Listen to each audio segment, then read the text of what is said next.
नमस्कार, मी पंजाब हवामान अभ्यासक मुक्काम पोस्ट कुगळी दामगाव तालुका शिलो जिल्हा परभणी। आज आहे 5 जून 2024 आणि विशेष म्हणजे आज पर्यावरण दिन आहे, जागतिक पर्यावरण दिन आहे। म्हणून सर्वांना पर्यावरण दिनाच्या शुभेच्छा।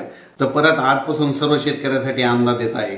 आज आहे 5 जून 2024 म्हणजे सर्व शेतकऱ्यांना सांगू इच्छितो की 5, 6, 7, 8 पर्यंत राज्यामध्ये दररोज भाग बदलत पाऊस पडणार आहे। पेरण्यायोग्य पाऊस पडणार, काही ठिकाणी कमी पडेल, काही ठिकाणी जास्त पडेल आणि ज्यांच्या ठिकाणी समजा एकीत ओढलेली तर त्यांनी पेरणी करायला हरकत नाही, म्हणून हा अंदाज लक्षात घ्यायचा। पण परत एक सर्व शेतकऱ्यांसाठी आणि एक अंदाज देत आहे। तुम्हाला एक सांगू इच्छितो की राज्यामध्ये 9 जून 10, 11, 12 आणि 13च्या दरम्यान मुंबई, पुणे, नाशिक, पश्चिम महाराष्ट्र, कोकण पट्टी आणि उत्तर महाराष्ट्राकडे म्हणजे वाहुनी म्हणजे मुसळधार पाऊस पडणार आहे, म्हणून हा अंदाज लक्षात घ्यायचा। म्हणजे कोकणपट्टी, उत्तर महाराष्ट्र आणि पश्चिम महाराष्ट्रामध्ये 9 ते 14च्या दरम्यान मुसळधार पावसाची शक्यता आहे, म्हणून हे अंदाज लक्षात घ्यायचा। पण तरी पण एकंदरीत परिस्थिती बघितली तर राज्यामध्ये आज 5 जून पासून ते जवळपास 14 जून पर्यंत राज्यात दररोज एक दिवस आज येणार, दुसऱ्या दिवशी परत नसेल, लगेच तिसऱ्या दिवस एक दिवस आवडत म्हणजे दररोज भाग बदलत पाऊस पडणार आहे, म्हणून हा अंदाज लक्षात घ्यायचा।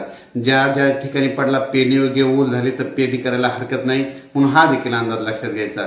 राज्यात सांगायचं झालं तर काय झालं की म्हणजे दररोज काय होईल, वेगवेगळ्या भागात पाऊस पडायला आहे, म्हणून हे देखील सांगू इच्छितो।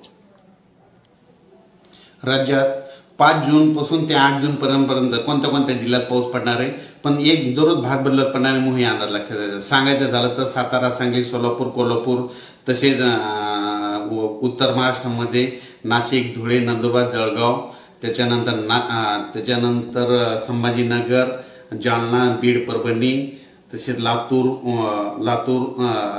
नांदेड, हिंगोली, यवतमाळ, वाशिम, बुलढाणा, अकोला, अमरावती, त्याच्यानंतर उस्मानाबाद, लातूर, त्याच्यानंतर तो पाऊस तसेच सोलापूर, पंढरपूर असा ह्या भागामध्ये जरा चांगला पडणार आहे। ह्या म्हणजे 5 जून ते 8 जून दरम्यान, म्हणून हा अंदाज लक्षात घ्यायचा। शेतकऱ्यांनी वाऱ्यापासून स्वतःची काळजी घ्या, विजेपासून स्वतःची काळजी घ्या। अचानक वातावरणात बदल झाला तर लगेच एक मेसेज दिला जाईल। पण सर्व शेतकऱ्याला परत एक माझी विनंती, समजा पाऊस पडल्याच्या नंतर जमिनी